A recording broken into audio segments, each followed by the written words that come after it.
इस उदाहरण से समझेंगे।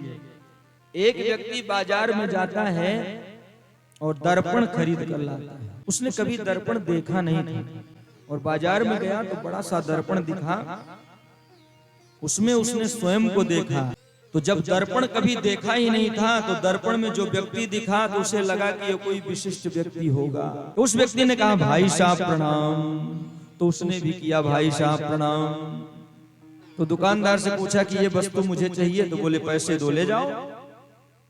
पैसे दिया और दर्पण लेके घर में आए और घर के कोने में जहां कोई नहीं जाता था उस जगह पे उस दर्पण को रख दिया।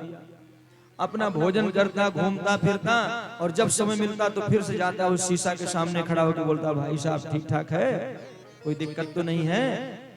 और इसी में उसको आनंद आता। तो उनकी जो धर्म पत्नी जी थी तो वो ध्यान देने लगी कि आखिर ये जाते कहाँ हैं रोज, बात बात पे हर आधे घंटे में हर एक घंटे में ये उस कोठरी की तरफ क्यों जाते हैं। बस पीछा कर लिया माता जी ने। हम लोग भी बहुत बचने का प्रयास करते हैं कि नहीं नहीं पता नहीं चलने देंगे, लेकिन उनको पता चल ही जाता है।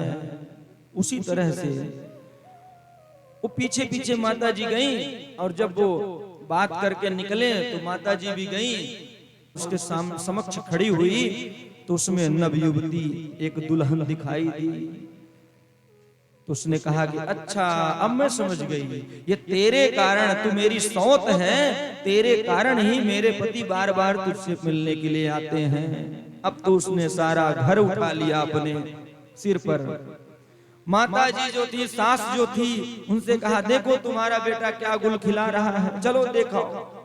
माता जी गई, माता जी ने जब देखा तो सामने 80 साल की डोकरिया दिखाई दी, बुढ़िया दिखाई दी। तो बोले अरे राम राम राम, 80 साल की बुढ़िया है और तू उसके लिए इतने अपशब्दों का प्रयोग कर रही है।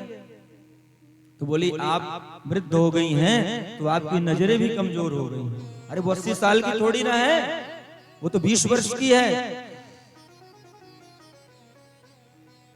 ये करते करते अचानक वो शीशा गिरा और फूट गया। और जब शीशा फूट गया तो ना वहां व्यक्ति था, ना वहां युवती थी, ना वहां बुढ़िया थी। अब आप निर्णय करें कि यहां कौन झूठ बोल रहा था और कौन सत्य बोल रहा था। वहां बुढ़िया भी थी और नहीं भी थी, वहां युवती भी थी, नहीं भी थी, वहां पुरुष भी था और नहीं भी था। क्योंकि ये जो दर्पण है यही है माया। हमें जो दिखता है ये है भी और नहीं भी है। माया का अर्थ क्या होता है? मां माने जो या माने नहीं। संस्कृत में मां माने जो या माने नहीं, जो नहीं है वही है माया। इस संसार में जो कुछ भी हमको आपको दिख रहा है ये है नहीं, बस प्रतीत होता है। बिनु पग चलय सुनय बिन काना, बिन पग चलय सुनय बिनु काना, कर बिन करम करय विधि नाना, कर विधि करम करय विधि नाना। आनन रहित सकल रस भोगी, आनन रहित सकल रस भोगी।